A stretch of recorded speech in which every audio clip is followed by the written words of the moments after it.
Pada zaman dahulu, ketika bintang-bintang masih gemar bercerita kepada bumi dan angin malam sering membawa kabar dari pegunungan yang jauh, hiduplah sebuah keluarga terpandang di desa yang bernama Karangtumaritis. Sebuah desa yang tanahnya subur dan airnya mengalir jernih sepanjang tahun. Desa ini dikelilingi oleh hamparan sawah yang menghijau bagaikan permadani raksasa yang digelar oleh alam untuk menyejukkan mata siapa saja yang memandangnya. Sementara pepohonan kelapa melambai-lambai di kejauhan seolah menyapa setiap orang yang lewat dengan keramahan yang tiada tara. Di tengah desa yang damai dan tentram inilah berdiri sebuah rumah joglo yang sangat megah, dengan tiang-tiang penyangga dari kayu jati pilihan yang hitam mengkilap karena sering digosok dan dirawat dengan penuh ketelatenan oleh penghuninya selama bertahun-tahun lamanya. Rumah joglo itu adalah milik keluarga Nyai Larasati, seorang janda kaya raya yang disegani oleh seluruh penduduk desa, karena wibawanya yang besar serta kekayaannya yang melimpah ruah, yang konon tidak akan habis dimakan oleh 7 turunan sekalipun. Nyai Larasati dikenal sebagai sosok perempuan yang halus, tutur katanya. Selalu tersenyum ramah kepada siapa saja, dan tidak pernah terdengar meninggikan suara sedikitpun. Mencerminkan sosok priai yang sangat memegang teguh tata krama dan sopan santun. Namun, di balik dinding-dinding kayu jati yang kokoh dan ukiran-ukiran rumit yang menghiasi setiap sudut rumahnya, tersimpan sebuah suasana yang berbeda. Sebuah keheningan yang terasa berat dan menuntut kesempurnaan mutlak dari setiap orang yang tinggal di dalamnya. Seolah-olah rumah itu memiliki nyawanya sendiri yang mengawasi setiap gerak-gerik penghuninya. Belum lama berselang, suasana rumah besar itu menjadi sedikit lebih hidup dengan kedatangan seorang penghuni baru, yaitu Sari, seorang gadis desa yang cantik jelita dengan hati yang polos dan tulus, yang baru saja dipersunting oleh Baskara, putra tunggal Nyai Larasati yang sangat disayanginya. Sari bukanlah berasal dari keluarga ningrat atau kaya raya seperti keluarga suaminya. Ia hanyalah anak seorang petani biasa yang tumbuh besar di antara lumpur, sawah dan aroma padi yang menguning. Namun kecantikan alami dan budi pekertinya yang luhur telah berhasil memikat hati Baskara. Pernikahan mereka dirayakan dengan cukup meriah, dan Sari merasa sangat beruntung bisa menjadi bagian dari keluarga terhormat itu. Membayangkan kehidupan yang bahagia dan penuh kasih sayang di bawah naungan atap rumah joglo yang megah tersebut bersama suami dan ibu mertuanya. Hari-hari pertama Sari tinggal di rumah besar itu terasa seperti mimpi yang indah, di mana ia diperlakukan dengan sangat baik dan penuh perhatian. Namun perlahan-lahan ia mulai merasakan adanya beban tak kasat mata yang mulai diletakkan di atas pundaknya yang ringkih. Nyai Larasati, dengan senyumnya yang selalu tersungging manis di bibir, dan suaranya yang lembut bagaikan aliran air sungai yang tenang, mulai memperkenalkan Sari pada berbagai aturan dan tata cara kehidupan keluarga priai yang sangat rumit dan penuh dengan pantangan. Nyai Larasati sering berkata bahwa semua aturan itu bukanlah untuk mengekang, melainkan bentuk kasih sayang seorang ibu kepada menantunya, agar Sari bisa menjadi wanita utama yang pantas mendampingi Baskara dan menjaga nama baik keluarga besar mereka di mata masyarakat luas. Setiap pagi, bahkan sebelum ayam jantan berkokok bersahutan, menandakan fajar menyingsing, Sari sudah harus bangun dan membersihkan diri, lalu mengenakan kain kebaya yang melilit tubuhnya dengan ketat dan rapi. Tidak boleh ada sedikit pun kerutan yang terlihat. Nyai Larasati selalu hadir di sana, duduk di kursi goyang kesayangannya di beranda belakang, mengawasi menantunya dengan tatapan mata yang tajam. Namun bibir yang tetap tersenyum ramah, memastikan bahwa sanggul Sari tertata sempurna tanpa ada helai rambut yang keluar. Ia akan berkata dengan nada membujuk bahwa kecantikan seorang istri adalah cerminan dari martabat suaminya, sehingga Sari tidak boleh terlihat lusuh atau berantakan walau sedetik pun. Bahkan ketika ia sedang berada di dalam rumah dan tidak ada tamu yang berkunjung. Tidak hanya soal penampilan, Nyai Larasati juga mulai mengatur setiap langkah dan pekerjaan yang harus dilakukan oleh Sari. Mulai dari cara berjalan yang harus halus tanpa suara hentakan kaki, hingga cara berbicara yang harus menggunakan bahasa krama Inggil yang sangat halus dan penuh penghormatan. Jika Sari tanpa sengaja berbicara dengan nada yang sedikit keras atau menggunakan kata yang kurang tepat karena terbiasa dengan gaya bicara orang desa yang lugas, Nyai Larasati tidak akan memarahinya dengan bentakan, melainkan akan mendekatinya perlahan dan memegang tangannya dengan lembut. Dengan suara yang hampir berbisik namun menusuk hati, Nyai Larasati akan mengingatkan bahwa suara yang keras adalah tanda dari jiwa yang kasar. Dan ia tidak ingin menantunya dianggap sebagai perempuan yang tidak tahu adat oleh orang lain. Urusan dapur pun tidak luput dari kendali Nyai Larasati yang berbalut kasih sayang semu, di mana Sari diharuskan memasak berbagai hidangan rumit warisan leluhur yang membutuhkan waktu berjam-jam untuk menyiapkannya. Padahal ada pembantu yang bisa mengerjakannya. Nyai Larasati beralasan bahwa masakan seorang istri memiliki energi yang berbeda dan bisa menjadi pengikat kasih sayang suami. Sehingga Sari harus belajar meracik bumbu dengan tangannya sendiri, menumbuk rempah-rempah di lumping batu hingga halus sempurna.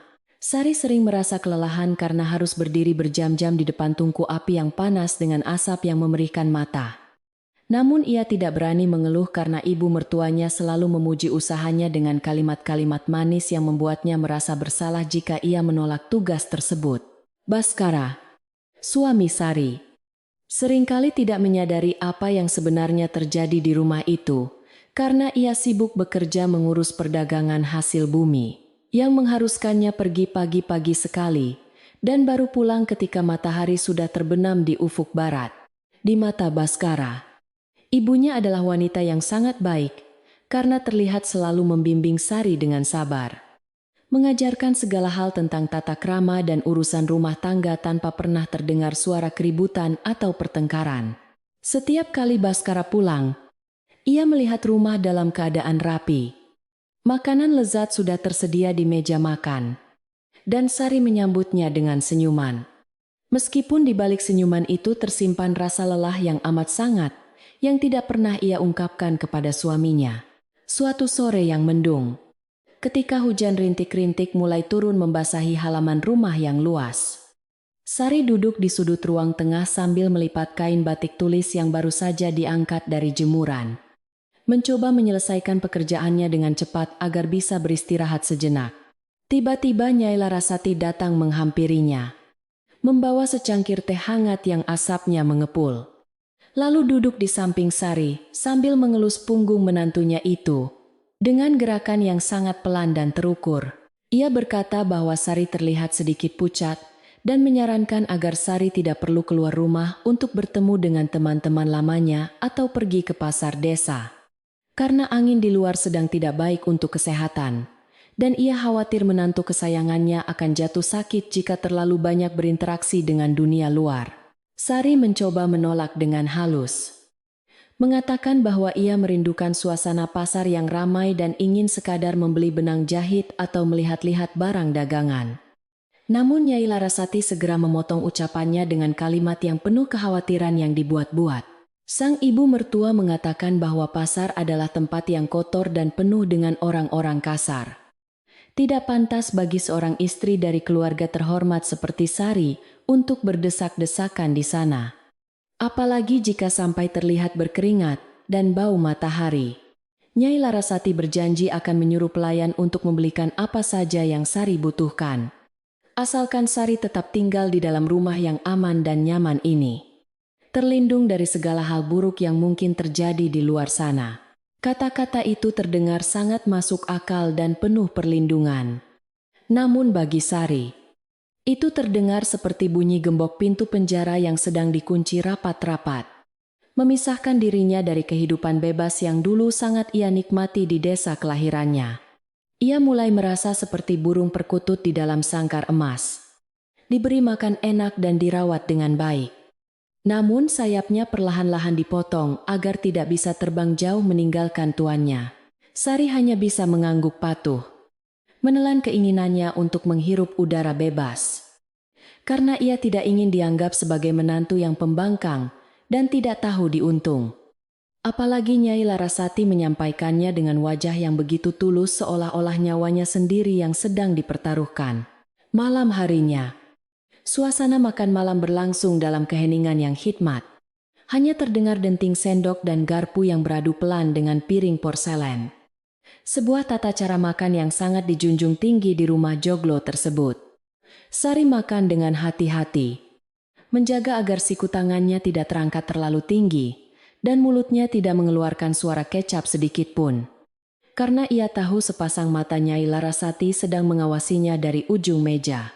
Walaupun makanan yang tersaji sangat lezat dan menggugah selera, rasanya sulit sekali bagi Sari untuk menelannya. Seolah ada gumpalan batu di tenggorokannya yang menghalangi setiap suapan nasi untuk masuk ke dalam perutnya. Selesai makan malam.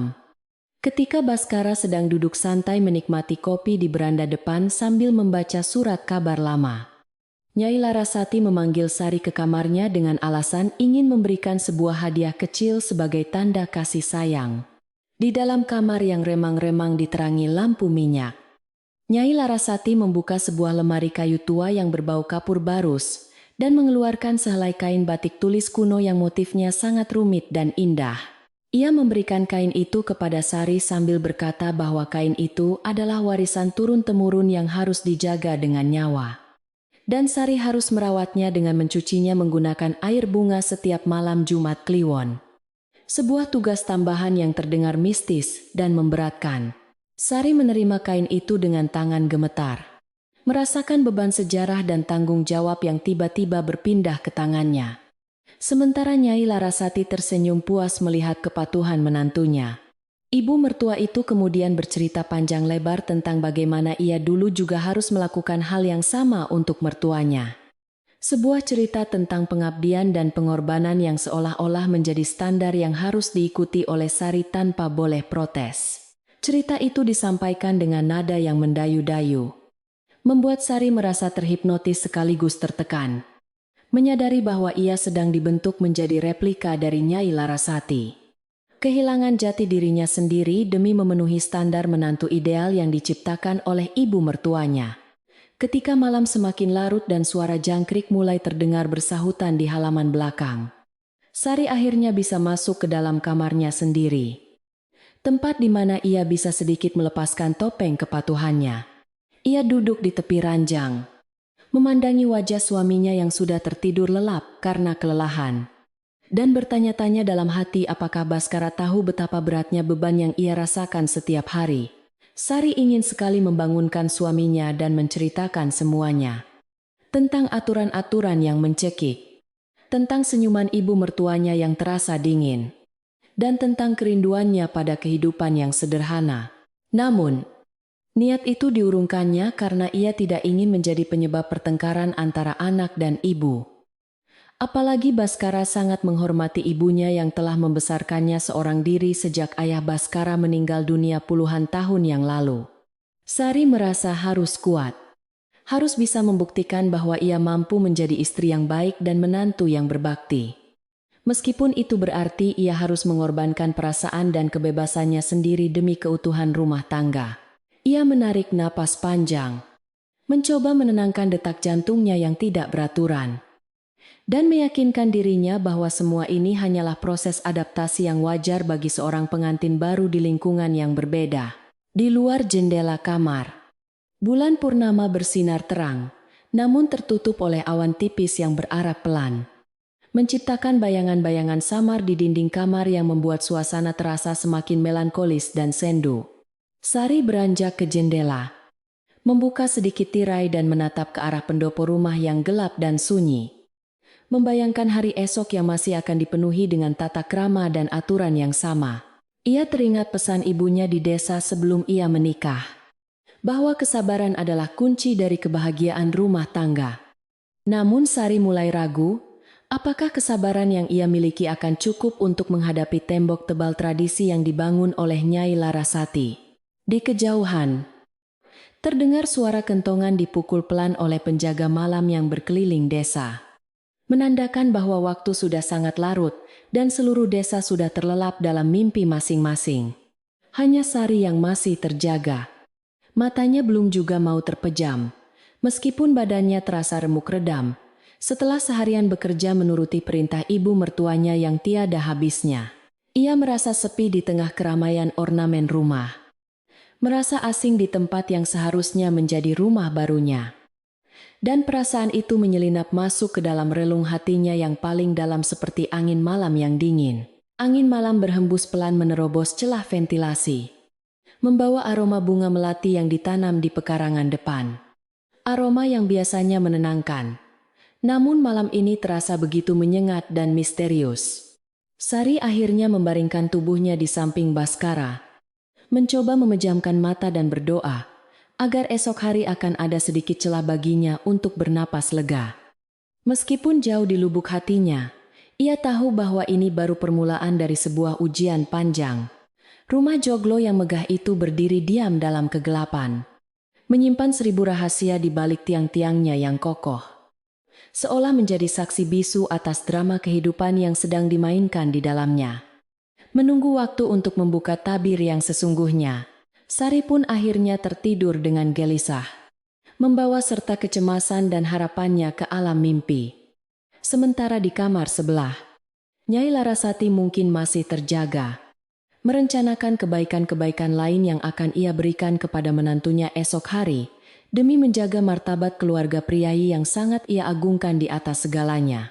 Malam itu, Desa Karangtumaritis tidur dengan nyenyak, tidak menyadari bahwa di dalam salah satu rumah termegahnya sedang terjadi pergulatan batin yang sunyi, namun menyakitkan. Sebuah kisah klasik tentang cinta yang posesif dan pengabdian yang terpaksa. Bulan demi bulan berlalu dengan pelan di desa Karangtumaritis, membawa perubahan musim dari kemarau yang kering menuju musim penghujan yang basah dan sejuk. Namun di dalam rumah joglo besar milik Nyai Larasati, waktu seakan berjalan di tempat tanpa ada perubahan yang berarti bagi penghuninya. Dinding-dinding kayu jati yang kokoh itu seolah menjadi batas tegas antara dunia luar yang penuh warna dengan dunia di dalam rumah yang hening dan penuh aturan, menciptakan sebuah gelembung kehidupan yang terisolasi dari kenyataan desa yang sesungguhnya. Sari, yang dulunya adalah gadis desa yang lincah seperti kijang di padang rumput, kini lebih banyak menghabiskan waktunya di dalam ruangan yang tertutup rapat, memandang dunia luar hanya melalui celah-celah jendela yang sempit atau dari balik tirai tipis yang melambai tertiup angin sore. Merasakan kerinduan yang mendalam akan kebebasan yang perlahan merenggut jiwanya tanpa ia sadari sepenuhnya, karena terbuai oleh kata-kata manis. Setiap kali Sari mencoba melangkahkan kakinya menuju pintu gerbang depan, berniat sekadar menyapa tetangga yang lewat atau melihat pedagang sayur yang sedang menggelar dagangannya di pinggir jalan, suara lembut Nyai Larasati akan segera terdengar memanggil namanya dari arah beranda samping, dengan langkah yang anggun dan wajah yang dipenuhi senyum keibuan. Nyai Larasati akan menghampiri Sari dan memegang bahunya pelan, lalu berbisik bahwa seorang istri dari keluarga terhormat tidak sepantasnya berdiri di pinggir jalan seperti wanita, kebanyakan yang tidak tahu tata krama. Ia akan mengatakan bahwa debu jalanan akan merusak kulit halus Sari, dan pembicaraan orang-orang pasar yang kasar akan mengotori telinga serta hati menantunya yang suci. Sehingga lebih baik Sari tetap berada di dalam rumah yang sejuk dan terlindungi dari segala hal yang tidak pantas tersebut demi menjaga martabat suami dan keluarga besar mereka. Alasan demi alasan yang disampaikan dengan nada penuh kasih sayang itu lama-kelamaan berubah menjadi jeruji besi yang tak kasat mata, mengurung Sari dalam sebuah sangkar emas yang mematikan kreativitas dan keceriaannya sebagai seorang perempuan muda. Sari mulai merasa sungkan untuk menolak atau membantah, karena setiap kali ia mencoba memberikan alasan, Nyai Larasati akan menatapnya dengan pandangan sedih seolah-olah Sari telah melukai hatinya yang tulus, membuat Sari merasa menjadi menantu yang durhaka dan tidak tahu berterima kasih. Akhirnya, Sari memilih untuk menurut, membatasi dunianya hanya sebatas ruang tamu, dapur, dan kamar tidur, memutuskan hubungan dengan teman-teman masa kecilnya, dan bahkan jarang mengunjungi orang tuanya sendiri di desa sebelah, karena Nyai Larasati selalu punya alasan halus untuk mencegahnya pergi jauh dari rumah. Suatu hari, terdengar kabar bahwa salah satu tetangga dekat mereka akan mengadakan hajatan pernikahan anaknya. Sebuah acara yang biasanya menjadi ajang berkumpul bagi seluruh warga desa untuk saling membantu dan bersilaturahmi. Sari merasa sangat antusias dan sudah menyiapkan kebaya terbaiknya. Berharap bisa keluar sebentar untuk membantu tetangga tersebut memasak atau sekadar memberikan selamat. Sebuah tradisi gotong royong yang sudah mendarah daging dalam dirinya sejak kecil. Namun, ketika ia hendak meminta izin, Nyai Larasati dengan halus menahannya, mengatakan bahwa keluarga mereka memiliki kedudukan yang berbeda dan tidak lazim bagi seorang menantu priayi untuk ikut repot di dapur tetangga yang bukan kerabat dekat. Cukup dengan mengirimkan sumbangan berupa beras dan gula saja, sebagai tanda partisipasi tanpa harus hadir secara fisik yang bisa merendahkan wibawa keluarga. Hati Sari terasa hancur mendengar larangan itu. Bukan karena ia tidak bisa pergi pesta, melainkan karena ia merasa semakin diasingkan dari lingkungan sosial yang selama ini membesarkannya dengan penuh kehangatan dan kebersamaan. Ia hanya bisa duduk diam di kamarnya, mendengarkan sayup-sayup suara gamelan dan tawa riang dari rumah tetangga yang terbawa angin. Membayangkan betapa senangnya bisa berada di sana, tertawa lepas tanpa beban dan aturan yang mengikat leher. Sementara itu, Nyai Larasati masuk ke kamarnya membawa nampan berisi jamu pahit yang katanya baik untuk kesehatan rahim. Meminumkan jamu itu kepada Sari sambil tersenyum puas. Seolah ia telah berhasil menyelamatkan menantunya dari pergaulan yang dianggapnya rendah dan tidak berkelas. Tanpa peduli bahwa hati Sari sedang menangis dalam diam, Baskara, yang semakin sibuk dengan urusan perdagangan hasil buminya yang semakin meluas ke kota-kota lain, jarang berada di rumah pada siang hari, dan seringkali pulang ketika malam sudah larut, sehingga ia tidak melihat penderitaan istrinya. Di mata Baskara, istrinya terlihat semakin anggun dan pendiam. Sebuah perubahan yang ia anggap sebagai tanda kedewasaan dan hasil didikan ibunya yang berhasil mengubah gadis desa polos menjadi wanita priayi yang sesungguhnya.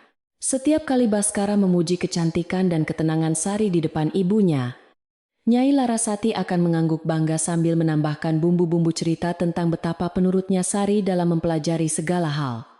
Membuat Baskara semakin yakin bahwa ibunya adalah mertua terbaik di dunia yang sangat menyayangi istrinya seperti anak kandung sendiri. Namun, di balik pujian dan senyuman itu, Nyai Larasati mulai menerapkan hukuman-hukuman halus yang ia sebut sebagai latihan kesabaran atau uji ketelitian bagi Sari. Terutama jika Sari melakukan kesalahan kecil yang sebenarnya tidak berarti apa-apa. Pernah suatu kali, Sari tanpa sengaja tertawa agak keras ketika sedang bercanda dengan kucing peliharaannya di halaman belakang. Suara tawanya terdengar sampai ke telinga Nyai Larasati yang sedang mengaji di ruang tengah. Ibu mertua itu segera memanggil Sari, bukan untuk memarahinya, melainkan untuk memberikan wejangan panjang lebar tentang bagaimana tawa seorang wanita haruslah tertahan dan sopan. Tidak boleh mengumbar suara seperti orang yang tidak punya kendali diri, karena itu bisa memancing fitnah dan pandangan buruk dari orang lain. Sebagai latihan agar Sari bisa lebih mengontrol emosinya, Nyai Larasati memberikan tugas yang sangat tidak masuk akal, yaitu menyuruh Sari memisahkan sekarung beras merah yang tercampur dengan beras putih, butir demi butir, tanpa boleh ada yang salah sedikit pun. Nyai Larasati berkata bahwa kegiatan ini sangat baik untuk melatih fokus dan ketenangan batin, seperti meditasi para leluhur. Dan Sari harus menyelesaikannya sebelum matahari terbenam, agar ia bisa belajar menghargai setiap detik waktu yang berlalu. Sari memandang tumpukan beras itu dengan putus asa.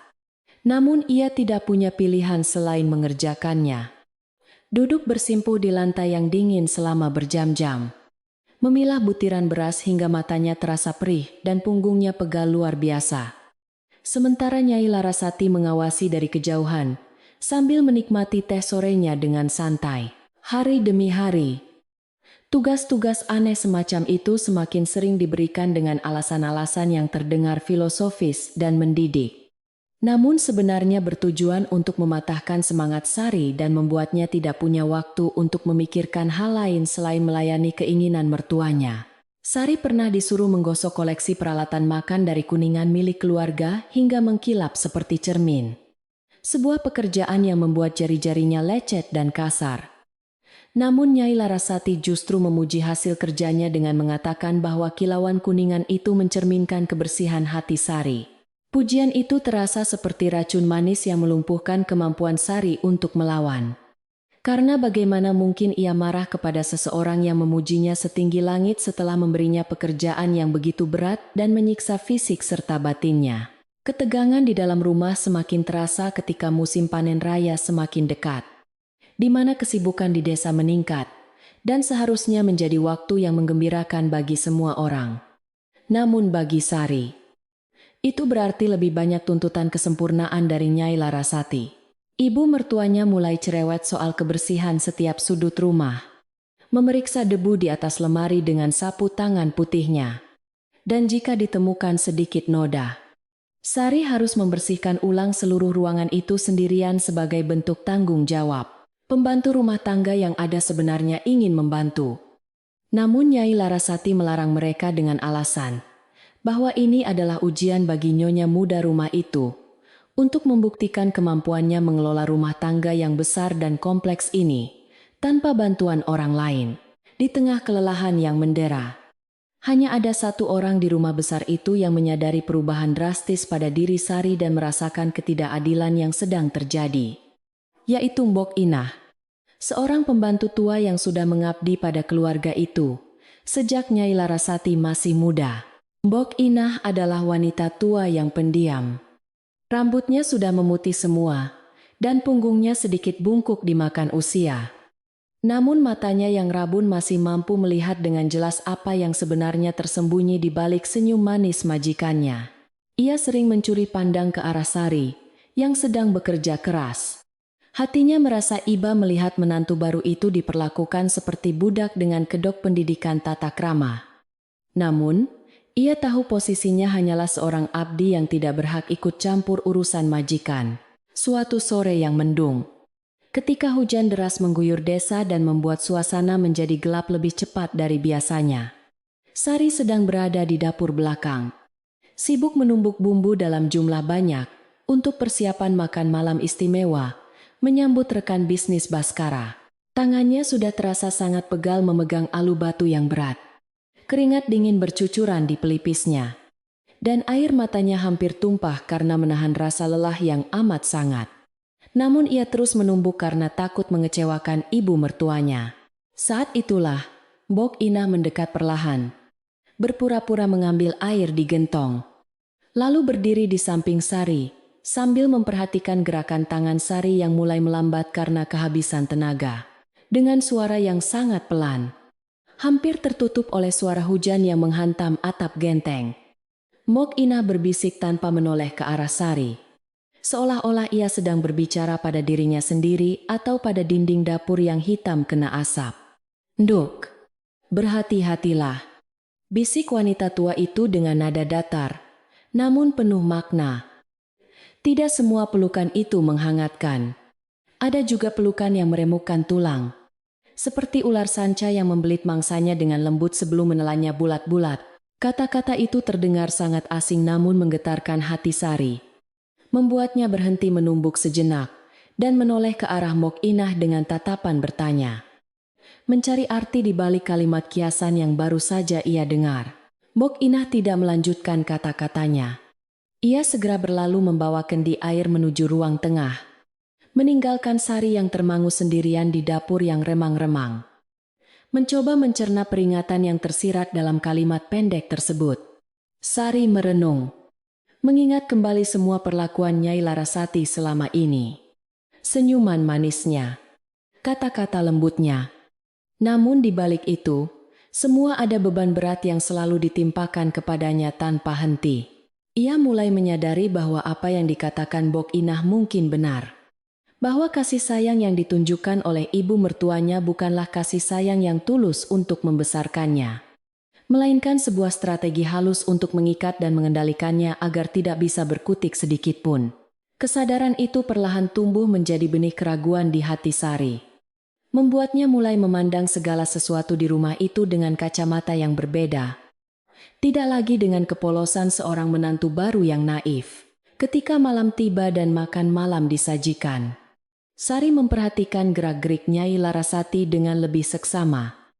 Melihat bagaimana ibu mertuanya itu mengatur posisi duduk. Cara ia menuangkan air ke gelas Baskara.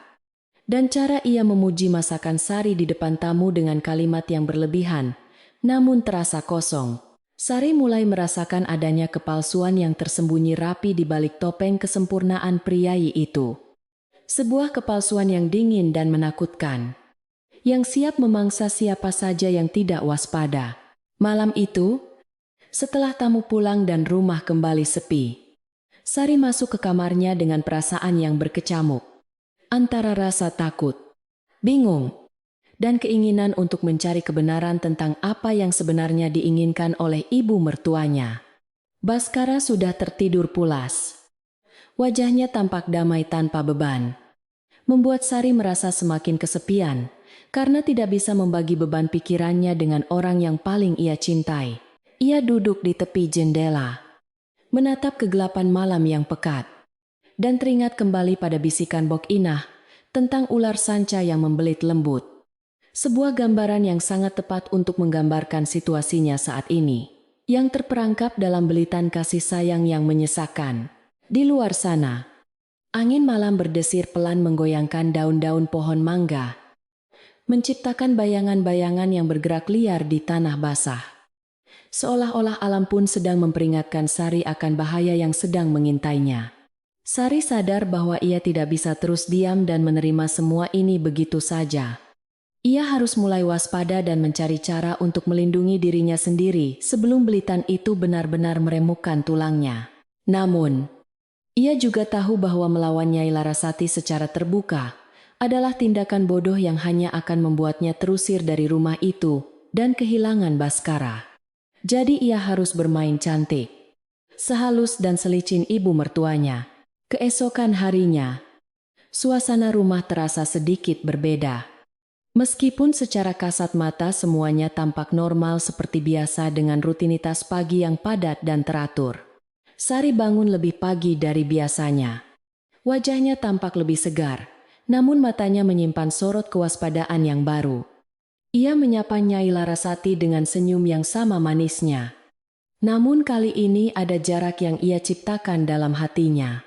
Ia mengerjakan semua tugasnya dengan cekatan tanpa banyak bicara. Namun, pikirannya terus berputar mencari celah. Mengamati setiap instruksi yang diberikan. Mencoba membedakan mana yang benar-benar ajaran tata krama dan mana yang hanya sekadar akal-akalan untuk menyiksanya. Nyai Larasati, yang memiliki insting tajam seorang penguasa rumah tangga, sepertinya merasakan sedikit perubahan pada sikap menantunya. Ia menatap Sari dengan pandangan menyelidik saat mereka sedang minum teh bersama di sore hari. "Kau tampak berbeda hari ini."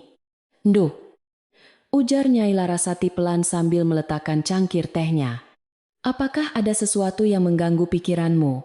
Ceritalah pada ibu. Jangan dipendam sendiri." Pertanyaan itu terdengar tulus. Namun bagi Sari yang sudah mendengar peringatan Bok Inah, itu terdengar seperti pancingan untuk mencari kelemahan. Sebuah upaya untuk memastikan bahwa kendalinya atas Sari masih kuat dan tidak tergoyahkan. Sari tersenyum tipis dan menggelengkan kepalanya dengan sopan. Menjawab bahwa ia hanya merasa sedikit lelah karena perubahan cuaca. Menyembunyikan gejolak batinnya rapat-rapat di balik wajah tenangnya yang terlatih. Nyai Larasati tampaknya puas dengan jawaban itu. Ia kembali tersenyum dan memberikan nasihat panjang lebar tentang menjaga kesehatan. Tidak menyadari bahwa di hadapannya, kini bukan lagi menantu polos yang bisa dibentuk sesuka hati, melainkan seorang wanita yang mulai belajar untuk bertahan hidup. Perang dingin yang tak kasat mata telah dimulai di dalam rumah joglo yang megah itu. Sebuah pertarungan diam antara dominasi yang menindas dan naluri untuk merdeka, yang berlangsung di bawah atap yang sama tanpa ada satupun kata kasar yang terucap. Matahari perlahan tenggelam di ufuk barat, menyisakan semburat jingga yang memudar di telan kegelapan malam, menutup hari yang penuh dengan sandiwara dan ketegangan yang tersembunyi. Lampu-lampu minyak mulai dinyalakan satu persatu, menerangi sudut-sudut rumah yang gelap. namun tidak mampu menerangi hati-hati manusia yang ada di dalamnya yang penuh dengan rahasia dan rencana. Sari menatap nyala api lampu yang bergoyang tertiup angin. Berjanji dalam hati bahwa ia tidak akan membiarkan dirinya hancur di tempat ini. Ia akan menemukan jalan keluar. Betapapun sulit dan berlikunya jalan itu nanti. Dan malam pun turun dengan sempurna, menyelimuti desa Karangtumaritis dengan selimut kesunyian. Menyimpan kisah tentang pagar tinggi martabat yang dibangun bukan untuk melindungi, melainkan untuk mengurung jiwa yang merindukan kebebasan. Musim panen raya akhirnya tiba di desa Karangtumaritis, membawa serta kegembiraan yang meluap-luap bagi seluruh penduduk desa yang menggantungkan hidupnya pada kemurahan hati alam semesta. Hamparan sawah yang tadinya hijau kini telah berubah warna menjadi lautan emas yang berkilauan di bawah terpaan sinar matahari. Dengan bulir-bulir padi yang merunduk berat, menandakan isinya yang padat dan siap untuk dipetik. Angin berhembus membawa aroma jerami kering yang khas dan menenangkan. Bercampur dengan gelak tawa para petani yang sedang memanen hasil jerih payah mereka selama berbulan-bulan. Menciptakan sebuah simfoni kehidupan desa yang sangat harmonis dan damai. Di setiap sudut desa, terlihat kesibukan yang menyenangkan. Lumbung-lumbung padi mulai diisi penuh, dan para wanita sibuk menjemur gabah di halaman rumah masing-masing sambil bercengkrama satu sama lain, merayakan berkah yang melimpah tahun ini. Namun, di balik dinding kokoh rumah Joglo, milik keluarga Nyai Larasati, suasana panen raya ini memiliki arti yang berbeda. Sebuah arti yang lebih berat dan penuh dengan ketegangan yang tersembunyi. Nyai Larasati, sebagai sesepuh desa dan pemilik tanah yang luas, mengumumkan bahwa tahun ini keluarga mereka akan mengadakan acara syukuran panen raya yang besar-besaran. Sebuah tradisi turun-temurun untuk menghormati Dewi Sri dan menjamu para tetua desa serta kerabat jauh. Wajah Nyai Larasati berseri-seri saat mengumumkan rencana tersebut kepada Baskara dan Sari di ruang tengah. Matanya berbinar penuh semangat, seolah-olah ini adalah momen yang paling ia tunggu-tunggu.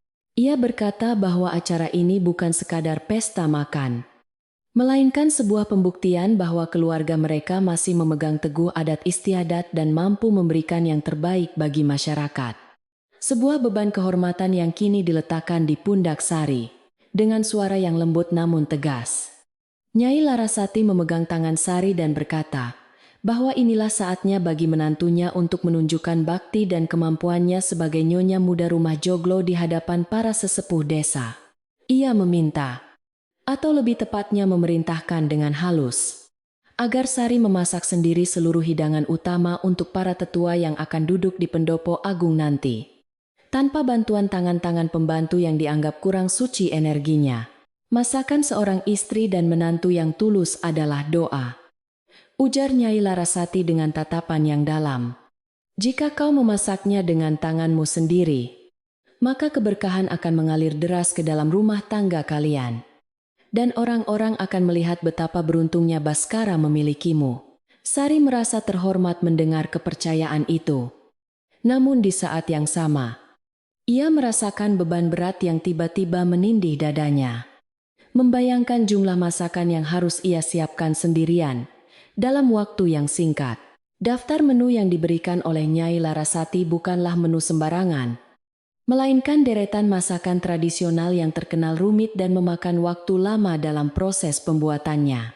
Ada tumpeng robiong dengan segala hiasannya, ingkung ayam kampung yang harus dimasak utuh dengan santan kental, sambal goreng hati sapi, gulai kambing, dan berbagai macam jajan pasar yang harus dibuat dari nol. Sari mencoba menawar dengan halus, menanyakan apakah Mbok Inah atau pelayan lain boleh membantunya dalam hal-hal kecil seperti mengupas bawang atau memarut kelapa, agar ia bisa fokus pada bumbunya. Namun, Nyai Larasati menggeleng pelan sambil tersenyum sedih, mengatakan bahwa bantuan orang lain akan mengurangi keaslian rasa dan nilai spiritual dari masakan tersebut. Seolah-olah memarut kelapa adalah bagian dari ritual suci yang tidak boleh diganggu-gugat oleh tangan orang lain. Hari-hari menjelang acara syukuran menjadi hari-hari yang sangat menyiksa bagi Sari.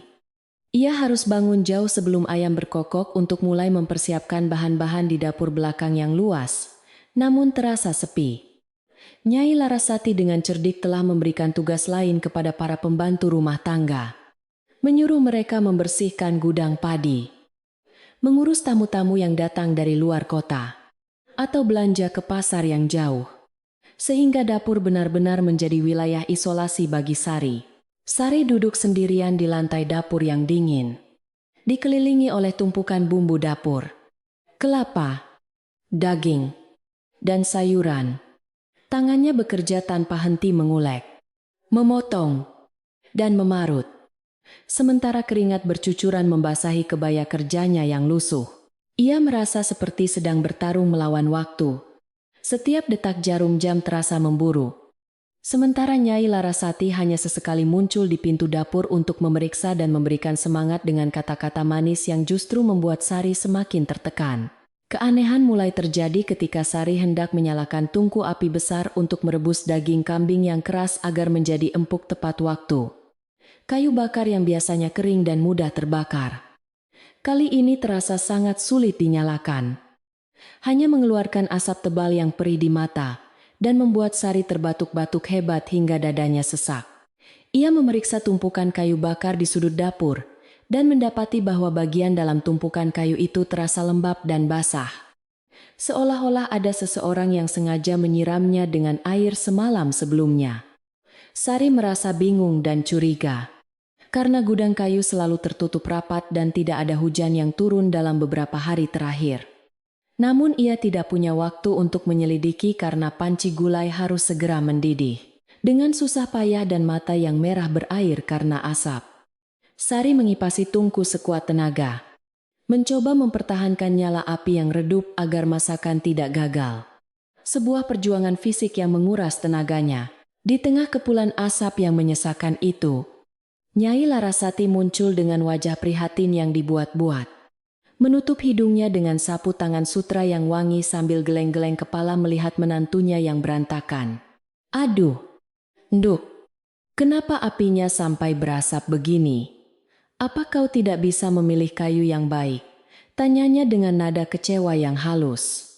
Seolah-olah ini adalah kesalahan Sari yang kurang teliti. Sari mencoba menjelaskan bahwa kayunya basah. Namun Nyai Larasati segera memotong. Seorang wanita yang pandai mengatur rumah tangga harusnya tahu mana kayu yang siap pakai dan mana yang tidak. Jangan menyalahkan kayunya, tapi periksalah ketelatenanmu sendiri. Kata-kata itu menohok hati Sari, membuatnya merasa bersalah dan bodoh. Padahal ia yakin kayu itu kering saat ia melihatnya kemarin sore. Namun ia tidak berani membantah dan hanya menunduk sambil terus mengipasi bara api yang enggan menyala. Masalah tidak berhenti pada kayu bakar. Ketika Sari hendak meracik bumbu halus untuk ingkung ayam, ia menyadari bahwa beberapa bahan penting seperti lengkuas dan daun jeruk purut yang sudah ia siapkan di atas meja tiba-tiba menghilang entah kemana. Ia mencari ke kolong meja, ke dalam lemari penyimpanan, bahkan ke tempat sampah. Namun bahan-bahan itu lenyap begitu saja seperti ditelan bumi. Padahal ia sangat yakin sudah meletakkannya di sana beberapa saat yang lalu. Kepanikan mulai melanda hati Sari. Karena tanpa bumbu-bumbu itu rasa masakan akan hambar dan tidak sedap. Yang berarti ia akan gagal mempersembahkan hidangan terbaik untuk para tetua. Sari terpaksa berlari ke kebun belakang rumah untuk memetik daun jeruk dan menggali lengkuas sendiri dengan tangan yang gemetar. Membuang waktu berharga yang seharusnya digunakan untuk memasak. Sementara jantungnya berdegup kencang karena takut terlambat. Saat Sari sedang sibuk di kebun belakang, Mbok Inah yang kebetulan sedang menjemur pakaian di dekat situ, melihat kepanikan di wajah majikan mudanya. Tanpa berkata apa-apa dan memastikan tidak ada Nyai Larasati di sekitar, Mbok Inah mendekati jendela dapur dan meletakkan seikat kayu bakar kering yang ia simpan di tempat tersembunyi, lalu memberi isyarat mata kepada Sari. Tatapan mata Mbok Inah yang penuh arti seolah berkata gunakan ini dan berhati-hatilah. Sebuah pertolongan kecil yang sangat berarti bagi Sari, di tengah keputusasaan menghadapi sabotase halus yang ia rasakan. Sari mengerti isyarat itu. Ia segera mengambil kayu kering tersebut, dan akhirnya api di tungku bisa menyala dengan baik. Membakar semangatnya kembali untuk menyelesaikan tugas berat ini. Meskipun rintangan terus bermunculan, waktu terus berjalan menuju siang. Aroma masakan mulai tercium harum memenuhi dapur. Gulai kambing sudah mendidih dengan warna kuah kuning kemerahan yang menggoda selera. Dan ingkung ayam sudah matang dengan sempurna. Sari merasa sedikit lega. Ia mencicipi kuah gulai itu sedikit di ujung sendok. Rasanya pas. Gurih santan berpadu dengan rempah-rempah yang kuat. Sebuah mahakarya yang ia banggakan, karena merasa sangat lelah dan gerah. Sari memutuskan untuk meninggalkan dapur sebentar guna membasuh muka dan mengganti pakaiannya yang sudah bau asap sebelum melanjutkan menata hidangan di piring saji. Ia berpikir bahwa masakan sudah aman karena sudah matang. Dan ia hanya butuh waktu 5 menit untuk menyegarkan diri, agar tampil pantas saat menyajikan makanan nanti. Namun, 5 menit itu ternyata adalah waktu yang cukup bagi niat jahat untuk melancarkan aksinya di dalam dapur yang tak bertuan.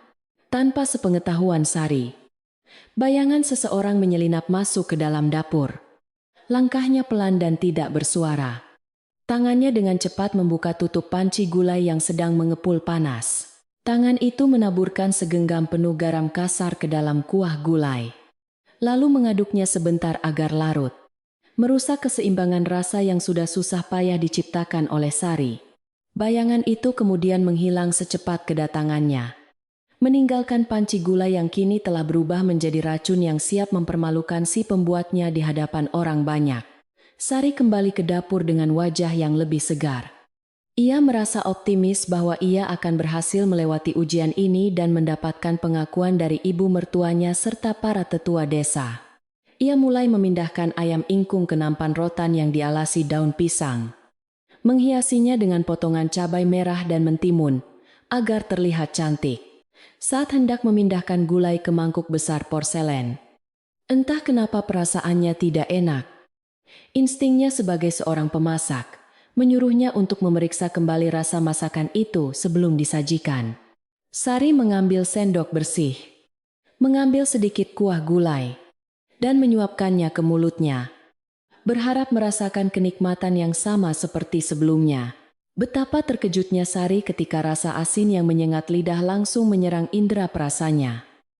Rasa asin yang begitu kuat hingga membuatnya ingin memuntahkan kembali kuah itu.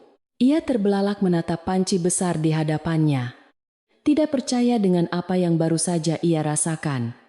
Bagaimana mungkin gula yang tadi rasanya sempurna, tiba-tiba berubah menjadi seasin air laut.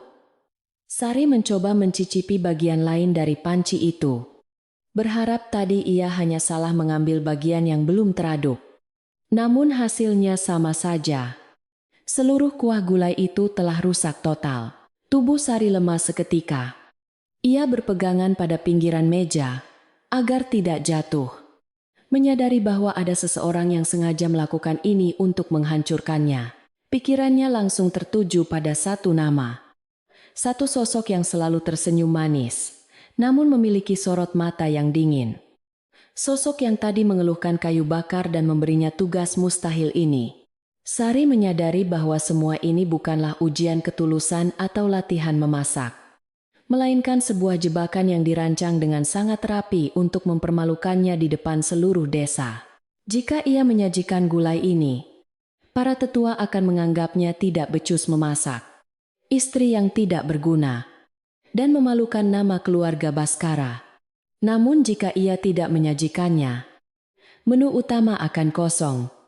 Dan itu juga akan menjadi aib besar bagi acara syukuran ini. Sebuah situasi buah si malakama yang membuat Sari terjepit tanpa jalan keluar. Air mata mulai menggenang di pelupuk mata Sari. Rasa marah, sedih, dan kecewa bercampur menjadi satu. Ia merasa dikhianati oleh orang yang seharusnya menjadi ibunya di rumah ini. Ia ingin berteriak, ingin mengadu kepada Baskara. Namun suaminya sedang sibuk menyambut tamu di depan, dan tidak mungkin diganggu dengan urusan dapur yang sepele menurut pandangan laki-laki. Sari menatap nanar ke arah pintu dapur. Membayangkan Nyai Larasati yang mungkin sedang duduk manis di depan sana. Menunggu momen kehancuran Sari dengan senyum kemenangan yang tersembunyi di balik kipas tangannya. Kejam sekali, bisik Sari lirih. Suaranya bergetar menahan tangis. Menyadari betapa jahatnya permainan yang sedang dimainkan oleh ibu mertuanya. Namun, di tengah keputusasaan itu, bayangan wajah orang tuanya di desa dan wajah Baskara yang tulus mencintainya melintas di benaknya. Memberinya sedikit kekuatan untuk tidak menyerah begitu saja. Sari menghapus air matanya dengan kasar menggunakan ujung selendangnya. Ia menarik napas panjang dan mencoba menenangkan pikirannya yang kalut. Ia teringat kembali pada bisikan Bok Inah tentang ular sanca. Dan ia sadar bahwa jika ia menyerah sekarang dan menangis, maka ular itu akan benar-benar menelannya bulat-bulat. Ia harus berpikir cepat, mencari cara untuk menyelamatkan situasi, atau setidaknya meminimalkan kerusakan. Karena waktu penyajian tinggal sebentar lagi dan tamu-tamu penting sudah mulai berdatangan memenuhi pendopo, Sari memeriksa bahan-bahan yang tersisa di dapur dengan panik namun terarah. Otaknya berputar keras mencari solusi pengganti atau cara memperbaiki rasa gulai yang sudah rusak itu. Menambahkan air akan membuat gulai menjadi encer dan hambar. Menambahkan gula pun tidak akan mampu menutupi rasa asin yang begitu ekstrem. Ia melihat ke sudut dapur. Ada sekeranjang kentang yang belum dikupas dan beberapa blok gula merah. Sebuah ide gila. Namun mungkin satu-satunya harapan muncul di benaknya. Sari tahu bahwa kentang bisa menyerap rasa asin, dan gula merah bisa menyeimbangkan rasa. Meski ia tidak yakin apakah waktunya cukup untuk melakukan perbaikan darurat ini. Saat Sari sedang sibuk mengupas kentang dengan kecepatan kilat, tiba-tiba Nyai Larasati muncul di ambang pintu dapur. Kali ini dengan senyum yang sangat lebar dan suara yang riang. "Bagaimana? Duk, sudah siap semua. Para sesepuh sudah tidak sabar ingin mencicipi masakan menantu kesayanganku ini," ucapnya dengan nada yang terdengar seperti ejekan halus di telinga Sari. Nyai Larasati melangkah masuk. Matanya melirik tajam ke arah panci gulai, seolah ingin memastikan bahwa karyanya telah berhasil dengan sempurna. Sari berusaha bersikap tenang, menyembunyikan kepanikannya. Ia menjawab dengan suara datar. "Sedikit lagi, Bu. Saya sedang memanaskan ulang agar lebih nikmat." Nyai Larasati mengangguk-angguk. Namun matanya memancarkan kilatan kepuasan. Ia kemudian berkata, "Baiklah, jangan lama-lama ya. Oh ya, kalau kau merasa tidak sanggup atau masakannya gagal, bilang saja pada ibu. Ibu sudah memesan tumpeng cadangan dari warung terkenal di kota. Jaga-jaga kalau masakanmu kurang pas di lidah para priayi." Kalimat itu bagaikan petir di siang bolong bagi Sari. Membuktikan dugaan bahwa Nyai Larasati memang sudah merencanakan kegagalan ini sejak awal. Ibu mertuanya sudah menyiapkan penyelamat agar terlihat sebagai pahlawan yang bijaksana. Sementara Sari akan terlihat sebagai orang yang gagal dan menyedihkan. Sari menatap punggung Nyai Larasati yang berjalan keluar dari dapur dengan perasaan yang campur aduk, antara benci dan takjub akan kelicikan wanita tua itu. Tawaran bantuan berupa tumpeng cadangan itu bukanlah kebaikan, melainkan penghinaan terakhir yang disiapkan untuk melengkapi skenario kejatuhan Sari. "Tidak," batin Sari dengan tekad yang membara. "Aku tidak akan membiarkanmu menang semudah itu. Bu, aku tidak akan membiarkan tumpeng dari kota itu masuk ke pendopo menggantikan jerih payahku." Sari kembali menghadap ke kompor. Matanya kini menyala dengan semangat perlawanan. Ia bukan lagi menantu yang pasrah. Ia adalah seorang wanita yang sedang mempertahankan harga dirinya. Dengan tangan yang cekatan, Sari memasukkan potongan kentang besar-besar ke dalam gulai, membiarkannya mendidih hebat untuk menyerap garam. Lalu ia mengambil wajan lain untuk membuat bumbu penyeimbang baru. Ia bekerja dalam diam, tanpa suara, namun dengan fokus yang tajam setajam pisau dapur yang ia genggam. Bok Inah yang mengintip dari balik pintu belakang tersenyum tipis melihat ketegaran Sari. Ia tahu bahwa perang yang sesungguhnya baru saja dimulai di dapur yang panas dan berasap itu. Pertarungan antara racun kebencian dan ketulusan hati sedang berlangsung di dalam belanga gulai yang mendidih. Dan Sari bertekad untuk keluar sebagai pemenangnya. Atau setidaknya, tidak kalah tanpa perlawanan yang berarti. Di pendopo depan, suara gamelan mulai terdengar mengalun lembut, menyambut para tamu. Tawa renyah, Baskara terdengar sesekali. Tidak menyadari bahwa di belakang sana, istrinya sedang bertaruh nasib dengan waktu dan rasa. Langit di luar mulai berubah warna menjadi jingga tua. Matahari bersiap untuk tidur. Namun bagi Sari, malam ini akan menjadi malam yang panjang. Malam penentuan di mana kebenaran akan ia sajikan di atas piring. Entah akan terasa manis atau pahit bagi mereka yang memakannya. Sari mengangkat panci gulai itu dari api, membuang kentang-kentang penyerap asin, dan mencicipinya sekali lagi dengan jantung berdebar. Berdoa semoga usahanya tidak sia-sia. Malam itu, pendopo agung rumah joglo milik keluarga Nyai Larasati telah berubah menjadi sebuah panggung pertunjukan yang megah, namun penuh dengan ketegangan yang tak kasat mata. Di mana lampu-lampu gantung antik memancarkan cahaya keemasan yang hangat menyinari wajah-wajah para tamu undangan yang mulai memenuhi ruangan. Tikar-tikar pandan anyaman halus yang biasanya disimpan rapi di lemari jati, kini telah digelar memanjang menutupi lantai ubin yang dingin. Siap menyambut duduk bersila para sesepuh desa dan kerabat jauh yang datang dengan mengenakan pakaian terbaik mereka. Lengkap dengan belangkon dan kain batik tulis yang indah. Aroma kemenyan dan bunga melati yang dibakar di sudut ruangan bercampur dengan aroma samar masakan yang mulai menguar dari arah belakang. Menciptakan suasana sakral sekaligus misterius yang membuat bulu kuduk sedikit meremang. Seolah-olah roh para leluhur turut hadir menyaksikan apa yang akan terjadi malam itu. Baskara berdiri di pintu depan menyambut setiap tamu, dengan senyum ramah dan jabat tangan yang erat. Wajahnya tampak berseri-seri penuh kebanggaan, karena bisa menggelar acara syukuran panen raya yang begitu meriah. Tidak menyadari badai besar yang sedang berkecamuk di dapur rumahnya sendiri. Ia sesekali menoleh ke arah ruang dalam, mencari sosok istrinya yang belum juga muncul. Namun ia menepis rasa khawatirnya dengan berpikir bahwa Sari mungkin sedang melakukan sentuhan terakhir agar penampilannya sempurna di hadapan para priayi. Sementara itu, Nyai Larasati duduk dengan anggun di kursi utama yang terbuat dari kayu jati berukir naga. Kipas cendana di tangannya bergerak pelan mengusir gerah. Bibirnya menyunggingkan senyum tipis yang sulit diartikan. Matanya sesekali melirik ke arah pintu penghubung dapur dengan tatapan yang menyiratkan ketidaksabaran menunggu momen kehancuran menantunya. Di benak Nyai Larasati, skenario drama malam ini sudah tersusun dengan sangat rapi dan sempurna. Sari akan keluar dengan wajah sembab dan mata merah karena gagal memasak. Membawa hidangan gulai yang asinnya tidak bisa dimakan manusia. Dan para tamu akan mencibir kemampuan menantu barunya itu. Saat itulah, Nyai Larasati akan tampil sebagai pahlawan penyelamat dengan memerintahkan pelayan membawa masuk tumpeng cadangan yang sudah ia pesan diam-diam dari warung terkenal di kota. Menunjukkan kepada semua orang bahwa hanya dialah yang mampu menjaga kehormatan keluarga ini. Ia membayangkan pujian-pujian yang akan mengalir untuk kebijaksanaannya dan tatapan kecewa Baskara kepada Sari, yang akan menjadi kunci emas untuk mengembalikan kendali penuh atas putranya ke dalam genggamannya, seperti sedia kala sebelum Sari datang merusak tatanan hidupnya.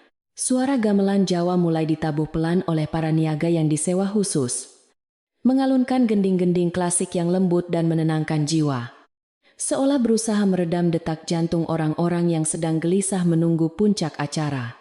Para sesepuh desa, pria-pria tua yang rambutnya sudah memutih semua, dan wajahnya penuh kerutan kebijaksanaan, mulai duduk melingkar di atas tikar pandan, berbincang pelan tentang hasil panen dan cuaca. Sesekali tertawa kecil menanggapi lelucon ringan. Mereka adalah hakim-hakim tak resmi di desa ini, yang penilaiannya sangat didengar dan dihormati. Dan malam ini lidah merekalah yang akan menentukan nasib Sari sebagai bagian dari keluarga terpandang di Karang Tumaritis. Apakah ia akan diterima atau dicela selamanya? Tiba-tiba, suasana riuh rendah. Percakapan para tamu mereda seketika saat pintu penghubung dapur terbuka perlahan, menampakkan sosok Sari yang melangkah keluar dengan kepala tegak, namun tetap menunduk sopan. Diikuti oleh barisan pelayan yang membawa nampan-nampan, berisi hidangan yang tertutup tudung saji anyaman bambu. Sari mengenakan kebaya beludru hitam yang sederhana, namun elegan. Kain batiknya dililit rapi menonjolkan bentuk tubuhnya yang ramping.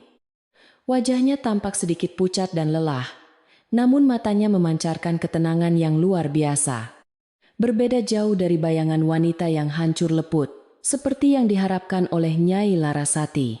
Ibu mertua itu sedikit mengernyitkan dahi melihat ketenangan menantunya. Kipas di tangannya berhenti bergerak sejenak. Hatinya bertanya-tanya apakah Sari tidak menyadari bencana rasa yang ada di dalam panci gulai itu, ataukah Sari memiliki keberanian bodoh untuk menyajikannya begitu saja. Sari berjalan mendekati kumpulan para sesepuh dengan langkah lutut yang ditekuk halus sesuai tata krama keraton. Ia meletakkan nampan utama tepat di tengah lingkaran tikar pandan, lalu menyembah hormat dengan menangkupkan kedua tangan di depan dada kepada para orang tua. Sugeng Dalu. Mbah, Bapak, Ibu, ucapnya dengan suara yang lembut, namun terdengar jelas di seluruh ruangan yang hening. Mohon maaf jika hamba membuat kalian menunggu sedikit lama. Ada beberapa hal kecil yang harus hamba selesaikan, agar hidangan ini pantas bagi lidah para sesepuh yang mulia.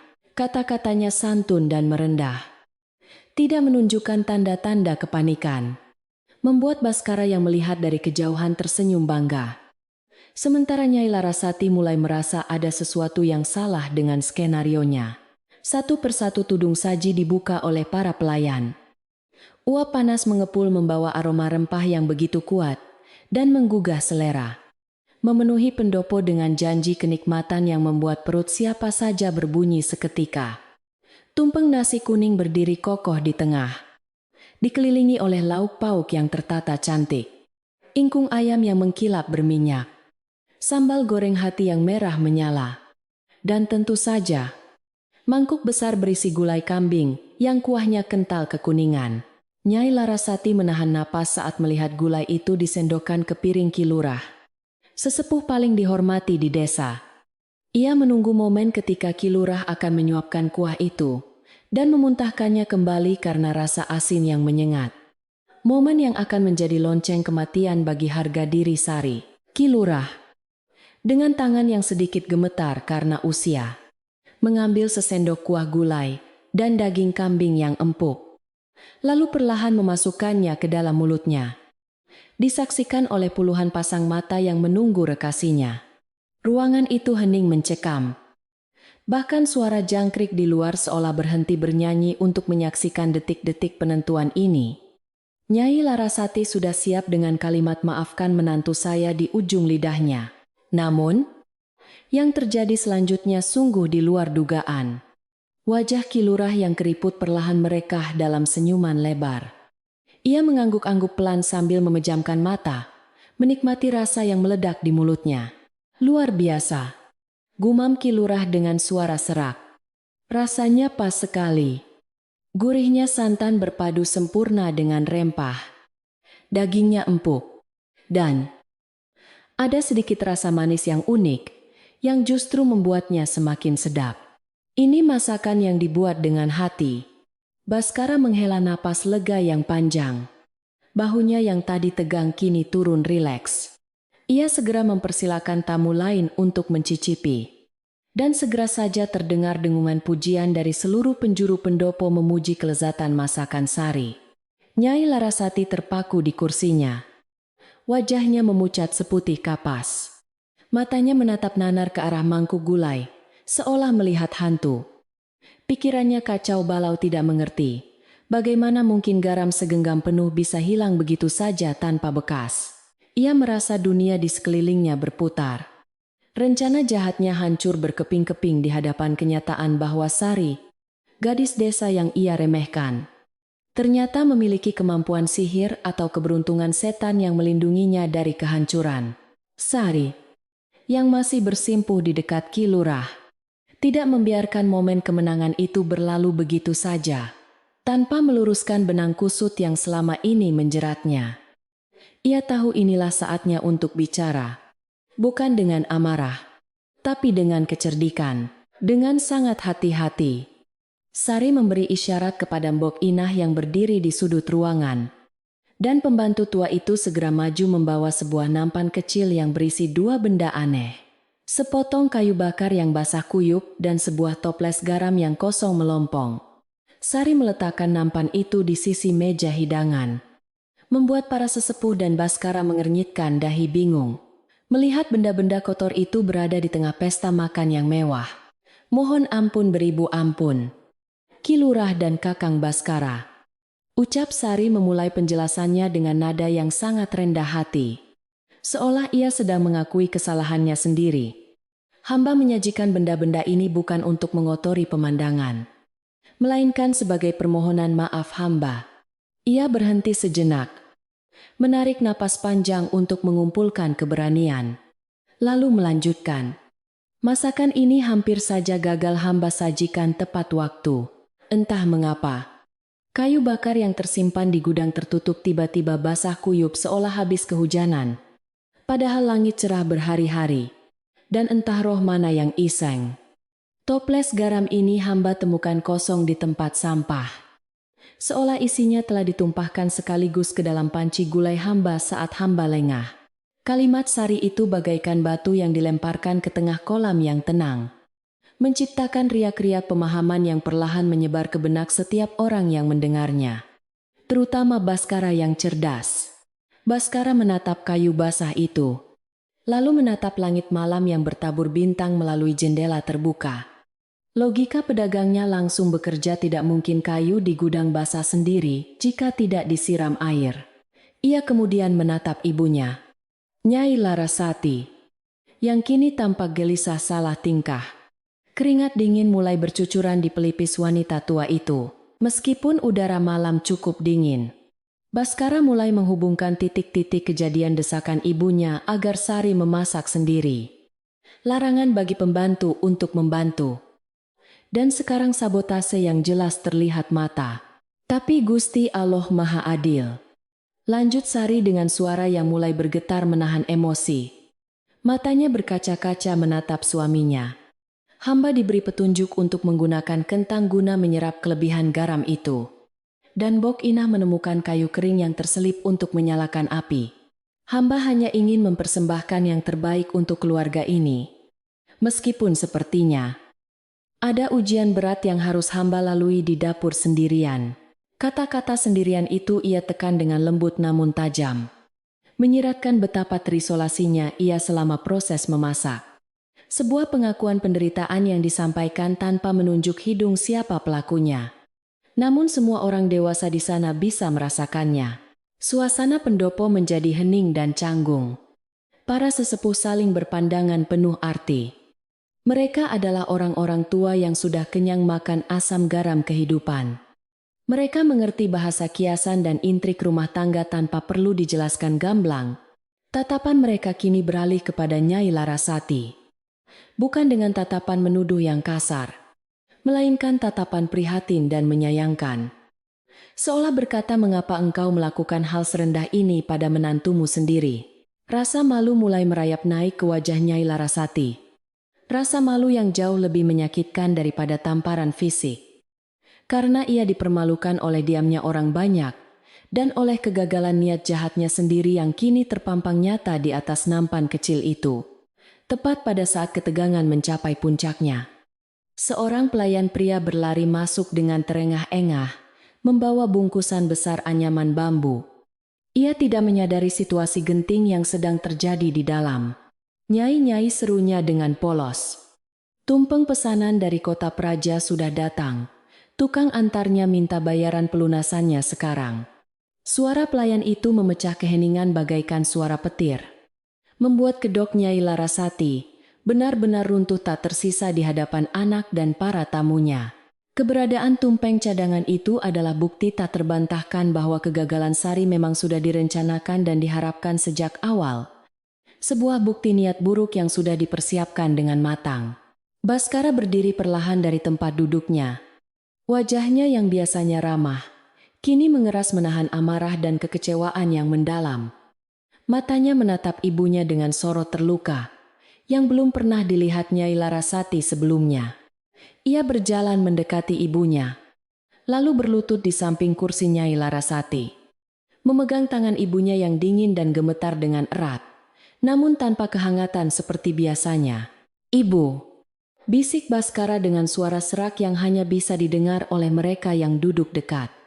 Sepertinya ibu sudah terlalu lelah mengurus rumah tangga ini sampai-sampai ibu lupa bahwa hujan tidak turun di dalam gudang kayu dan garam tidak memiliki kaki untuk lari ke dalam panci. Nyai Larasati mencoba membuka mulutnya untuk membela diri, untuk mengatakan bahwa itu semua demi kebaikan dan standar keluarga. Namun kata-kata itu tersangkut di tenggorokannya, tertahan oleh tatapan mata Baskara yang menuntut kejujuran. Ia melihat sekeliling. Tidak ada satupun wajah yang memihaknya. Bahkan para sahabat lamanya membuang muka, sibuk dengan piring masing-masing. Enggan terlibat dalam aib keluarga yang memalukan ini. Sang Nyai yang agung, yang selama ini memegang kendali penuh atas segalanya, tiba-tiba merasa sangat kecil dan telanjang di tengah keramaian pestanya sendiri. Mahkota wibawanya luntur seketika oleh kejujuran menantunya yang sederhana. "Mungkin sudah saatnya ibu istirahat," lanjut Baskara dengan nada yang tegas dan final. Sebuah keputusan seorang kepala keluarga yang tidak bisa dibantah lagi. "Mulai besok, biarlah Sari yang memegang kunci gudang dan mengatur dapur sepenuhnya. Ibu tidak perlu lagi repot-repot memikirkan kayu bakar atau bumbu masak. Ibu cukup duduk manis di pavilion belakang menikmati hari tua. Biar kami yang muda yang mengurus sisanya." Kalimat itu terdengar halus dan sopan, namun maknanya sangat jelas. Kekuasaan Nyai Larasati di rumah ini telah dicabut. Ia diasingkan secara halus dari pusat kendali rumah tangga ke bagian belakang rumah. Sari, yang mendengar keputusan suaminya, tidak menunjukkan ekspresi kemenangan yang sombong. Ia justru menundukkan kepalanya dalam-dalam, menyembunyikan air mata kelegaan yang akhirnya tumpah juga. Ia tidak berniat mengusir ibu mertuanya. Ia hanya ingin diakui sebagai manusia, sebagai istri yang punya harga diri. Dan malam ini, di atas tikar pandan yang menjadi saksi bisu, keadilan itu akhirnya tegak berdiri. Ia melirik ke arah Mbok Inah yang tersenyum tipis di pojok ruangan. Sebuah senyum kemenangan rakyat kecil melawan tirani kekuasaan. Sebuah senyum yang mengatakan kita berhasil. "Ndok," para sesepuh desa, dengan kebijaksanaan mereka, segera mencairkan suasana yang beku dengan kembali memuji masakan Sari dan mengalihkan pembicaraan ke topik lain. Memberikan kesempatan bagi keluarga itu untuk menyelamatkan sisa-sisa muka mereka di depan umum. Ki Lurah mengangkat gelasnya dan berkata lantang, "Mari kita syukuri berkah panen ini. Dan mari kita doakan agar rumah ini selalu dipenuhi oleh kejujuran dan kasih sayang yang tulus. Karena masakan yang enak hanya bisa lahir dari hati yang bersih, bukan dari hati yang penuh muslihat." Sindiran halus itu menutup babak drama malam itu dengan sempurna, mengukuhkan posisi Sari sebagai nyonya rumah yang sah dan dihormati. Malam semakin larut, namun udara di pendopo terasa jauh lebih ringan dan segar daripada sebelumnya. Seolah beban berat yang selama ini menggantung di langit-langit rumah Joglo telah terangkat pergi bersama asap kemenyan.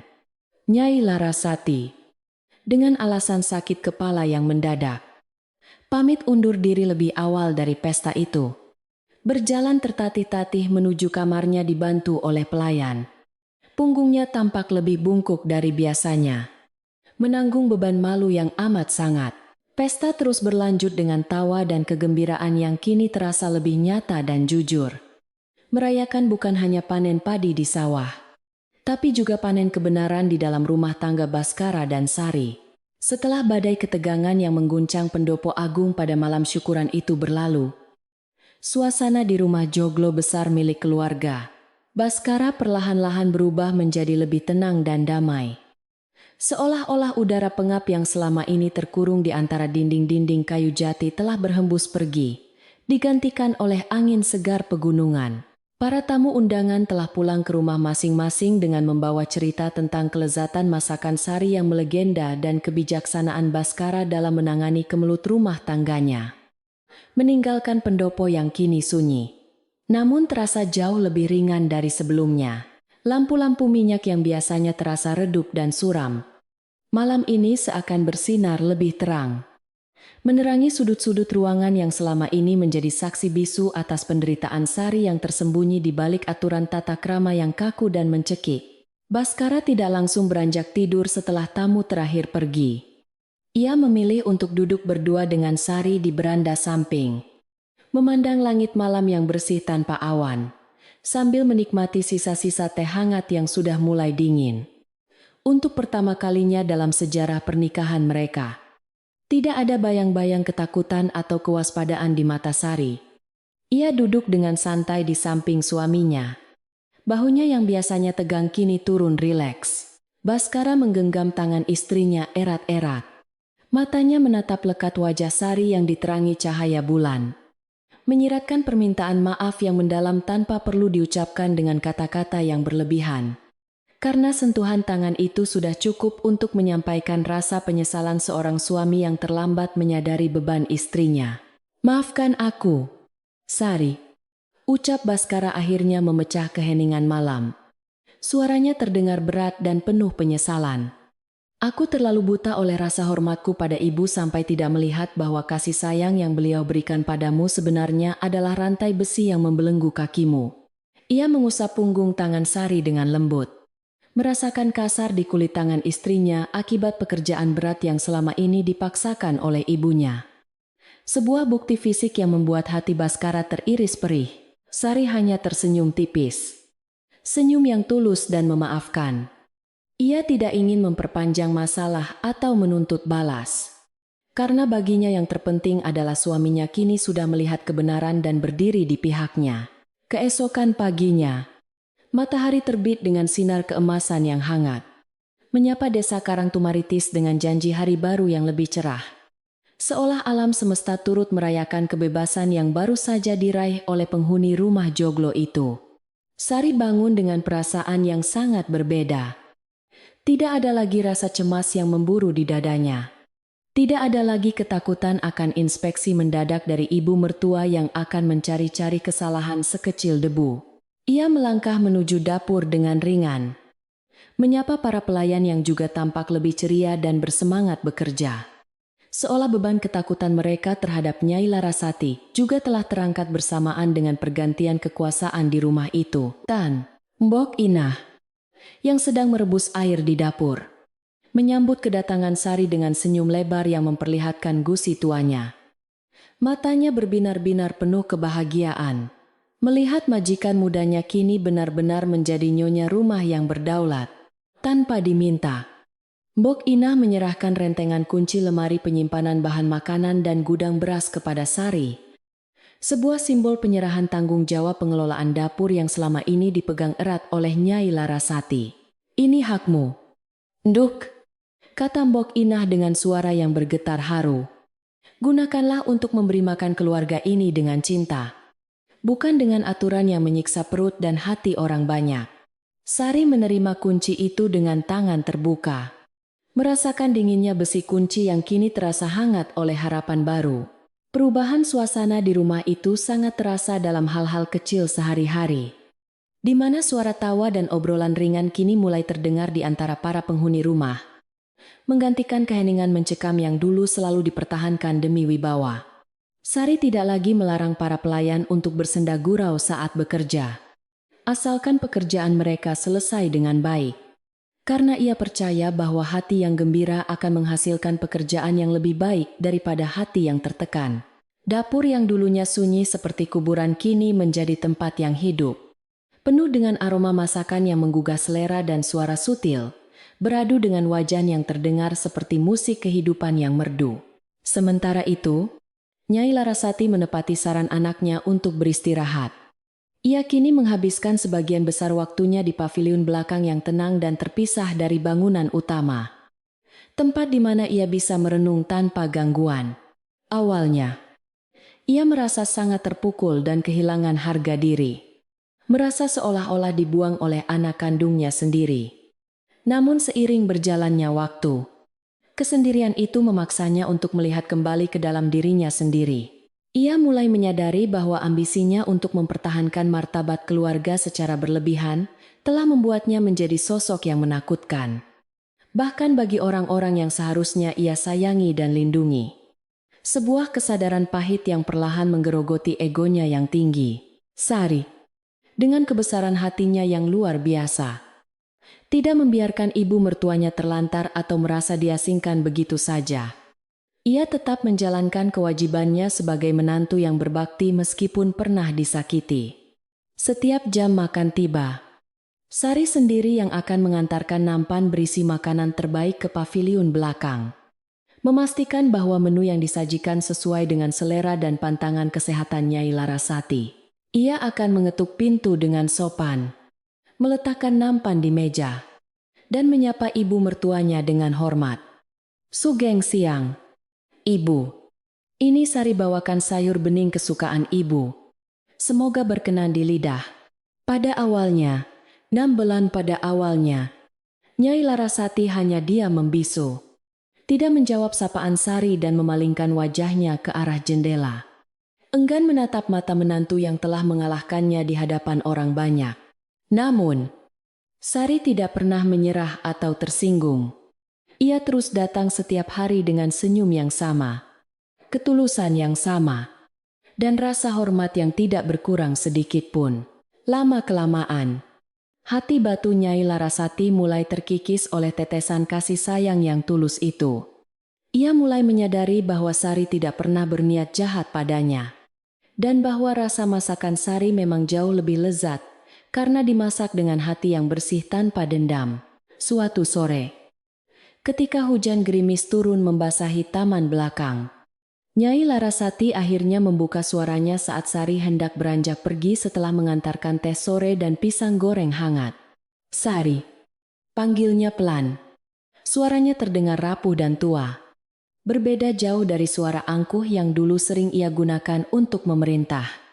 Terima kasih untuk tehnya. Gulanya pas. Tidak terlalu manis. Persis seperti yang biasa dibuatkan mendiang suamiku dulu. Kalimat sederhana itu adalah bendera putih perdamaian yang dikibarkan oleh sang mertua. Sebuah pengakuan kecil, namun sangat berarti bahwa ia mulai menerima keberadaan Sari bukan sebagai saingan, melainkan sebagai bagian dari keluarga. Sari tersenyum lebar mendengar ucapan itu. Hatinya terasa hangat. Ia berbalik dan mengangguk hormat. Sama-sama. Ibu, kalau ibu butuh apa-apa, panggil saja Sari. Sari ada di dapur sedang membuat sambal.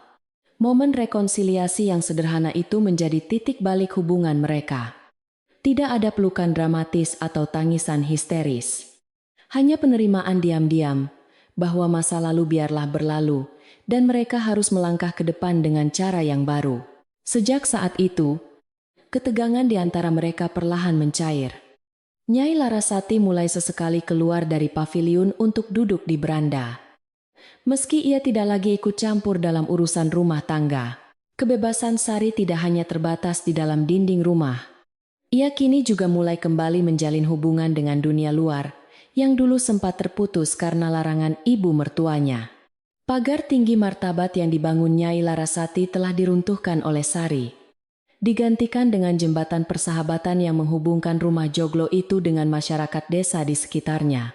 Sari sering terlihat pergi ke pasar tradisional di pagi hari, berjalan kaki menyusuri jalan desa dengan keranjang anyaman di tangannya, menyapa setiap orang yang ia temui dengan ramah dan tanpa jarak. Para pedagang di pasar dan ibu-ibu tetangga menyambut kembalinya Sari dengan tangan terbuka.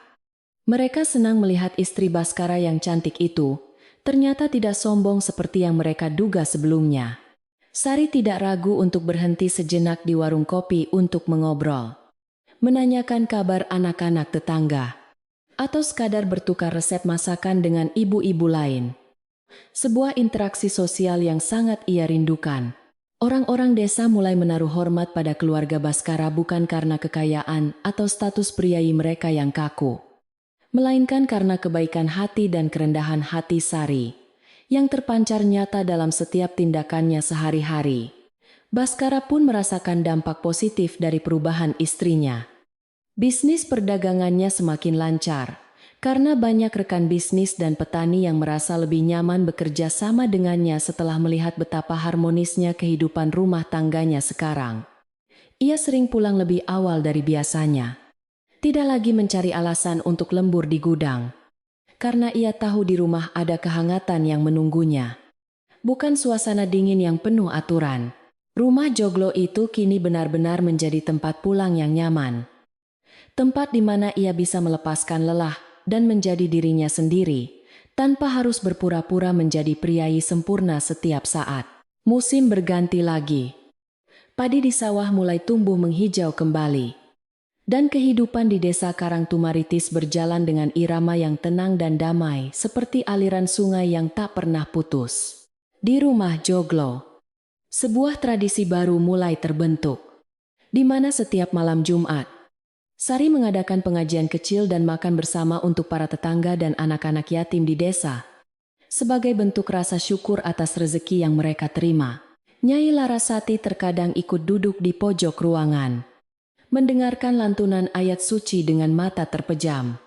Wajahnya tampak damai, seolah ia telah menemukan ketenangan batin yang selama ini ia cari dalam kemewahan dan kekuasaan semu. Bok Inah, yang kini sudah semakin tua dan mulai sakit-sakitan, diperlakukan layaknya keluarga sendiri oleh Sari. Ia tidak lagi dibebani pekerjaan berat, dan hanya bertugas mengawasi dapur sambil duduk santai.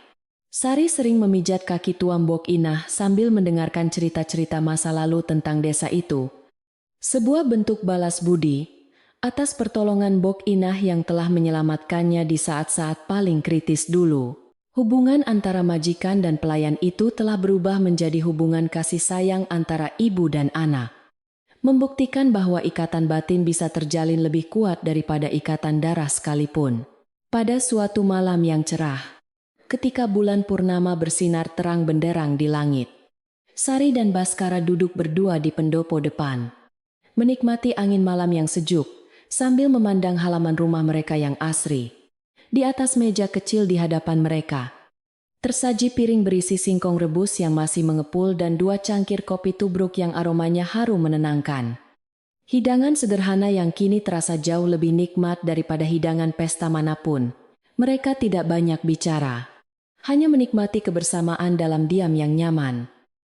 Mendengarkan suara jangkrik dan kodok yang bersahutan menciptakan simfoni alam yang merdu. Baskara menatap istrinya dengan pandangan penuh cinta dan kekaguman. Ia menyadari betapa beruntungnya ia memiliki istri sekuat dan sebaik Sari, yang mampu mengubah rumah yang dingin ini menjadi surga kecil yang penuh kehangatan. Terima kasih, Sari, bisik Baskara sambil menggenggam tangan istrinya. Terima kasih karena tidak menyerah pada kami. Terima kasih karena telah bertahan dan mengajarkan kami arti sebenarnya dari sebuah keluarga. Sari membalas genggaman tangan suaminya. Jami PNC Daika. Matanya berbinar bahagia, memantulkan cahaya bulan. Ia tahu bahwa perjuangannya tidak sia-sia, dan kini ia telah menuai hasil yang manis.